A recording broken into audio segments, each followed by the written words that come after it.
Oh my God, there's so much injustice in the world. It's unbearable to witness. Yes, it certainly appears this way. Although the concept of injustice is born out of an ignorant understanding of the true nature of reality. There's no such thing as injustice? How do you explain these innocent women and children being tormented in Palestine? Where's the justice there? Okay, before I continue, I want to acknowledge that this is a sensitive topic, and by no means do I wish to undermine the hardship that some individuals have gone through. I just see the situation more broadly through the lens of cause and effect. Are you referring to the law of karma? Yes, precisely. Every thought, word, and deed plants a seed that will come to bear fruit in time. If you plant wholesome seeds, you will bear wholesome fruit. If unwholesome seeds are planted, then bitter fruit will be the result. Okay, but how does this translate into the events and circumstances of the real world? Well, how do people find themselves in negative situations to begin with? Victims are not arbitrarily plucked out of the sky to undergo torment. Suffering does not happen at random.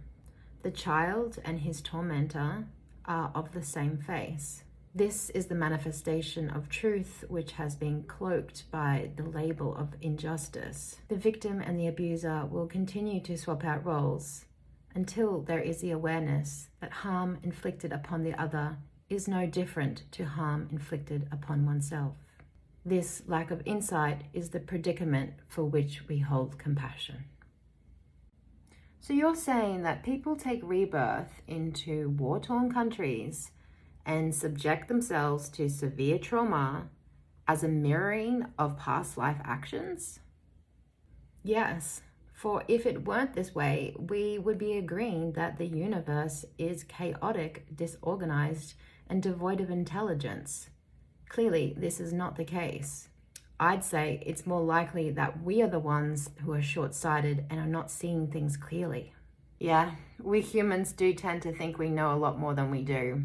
So all these apparent injustices that we are so quick to label are more accurately events that reveal the ripening of karma and the process of resolution. Now you're getting it. The universe is programmed to find balance. We are the ones that keep disrupting the balance, which inevitably has to be rectified. Just like your bookkeeper needs to rectify the discrepancies in your accounts. Through acknowledging this ongoing play out of karma throughout lifetimes, we can learn to respond to situations differently. Let's say someone owes you money but never pays you. It's probably because you have a debt with them that hasn't been settled from a previous lifetime. So maybe it's not that they didn't pay you, but that you didn't pay them. Now the situation is arising as an opportunity for you to settle your debt. So this is the mistaken view of injustice. Yes, this situation only seems unfair when we fail to acknowledge the very likelihood of a shared history between you. You may not be able to remember the details, but the circumstance that is arising before you is telling you how it is. The task is to meet whatever arises, trusting that this is manifesting as a process of resolution. Okay, so this view is so radically different to how the Western mind has been told to think. How does this view change the way we respond to what people have come to understand as injustice? This is probably one of the most important questions one can ask. Does this mean we withhold compassion and simply pass off all negative situations as a result of bad karma? Of course not.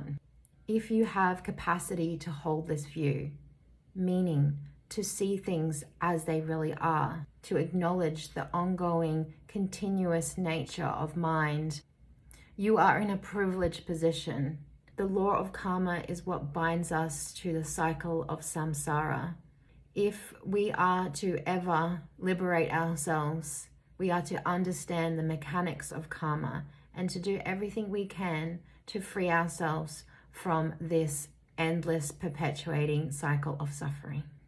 Wait, how do you know all this? Where'd you go?